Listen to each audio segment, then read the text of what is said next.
যে একটা বৈবাহিক সম্পর্ক চলাকালীন সময়ে কোনো নারী যদি তৃতীয় কোনো সম্পর্কে জড়িয়ে যায়, যেটা পরকীয়া হিসেবে আমাদের সমাজে বিবেচিত, এই পরকীয়া সম্পর্কে জড়িয়ে যায় এবং তাদের এই পরকীয়া সম্পর্ক চলমান অবস্থায় আপত্তিকর পরিস্থিতিতে যদি কোনো লোকজন এসে তাদেরকে আটক করে বা পরিবারের লোকজন এসে আটক করে, তখন আমরা কমন একটা বিষয় যেটা দেখি সেটা হচ্ছে তাদের মধ্যে একটা বিয়ের রেজিস্ট্রি সম্পন্ন করে তাদের বিয়ে করিয়ে দেওয়া হয়। এটা আসলে আইনের একটা ত্রুটি থেকে যায় এখানে।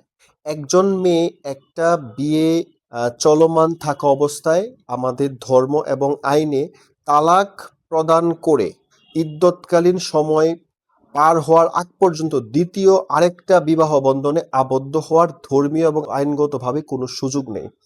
এই যে পরকীয়া প্রেমিকের সাথে আপত্তিকর অবস্থায় তাদেরকে ধরে সামাজিকভাবে সালিশি করে বিয়েটা দেয়া হয়, এটা কিন্তু আইনে সমর্থিত না এবং এটা আইনের ত্রুটি সম্পন্ন একটা কাজ। এবং এটার সাথে যারা জড়িত তারাও কিন্তু এই আইনগত ত্রুটি সম্পন্ন করার অপরাধী। যদি কোনো স্ত্রী তৃতীয় কোনো সম্পর্কে পরকীয়ায় জড়িয়ে, এই ক্ষেত্রে পরকীয়া প্রেমিকের সাথে বিবাহ বন্ধনে আবদ্ধ হওয়ার কোনো প্রশ্ন দেখা দেয়, জিনিসটা বিয়ের পর্যায়ে নেওয়ার মতো কোনো একটা পরিস্থিতি দেখা দেয়, তাহলে অবশ্যই প্রথম স্বামীকে তালাক দিতে হবে এবং তালাকের পরবর্তী যে ইদ্যৎকালীন সময়টা, এই সময়টা তার অপেক্ষা করতে হবে।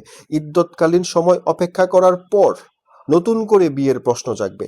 অন্যথায় প্রথম স্বামী বলবৎ থাকা অবস্থায় এই নারী যদি দ্বিতীয় কোনো বিয়ে বন্ধনে আবদ্ধ হয়, তাহলে যিনি এই বিবাহ বন্ধনে আবদ্ধ হবেন তার বিরুদ্ধে কিন্তু বাংলাদেশের প্রচলিত আইন অনুযায়ী ব্যবস্থা গ্রহণ করার সুযোগ থাকে।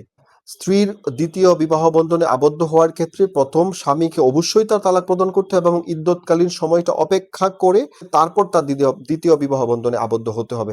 অন্যথায় একই স্বামী বলবৎ থাকা অবস্থায় অন্য কোনো পুরুষকে তার দ্বিতীয় স্বামী হিসেবে বিবেচিত করা বা রেজিস্ট্রি করা বা বিয়ে করার কোনো সুযোগ আইনে নাই, আমাদের ধর্মীয় বিষয়টা নেই।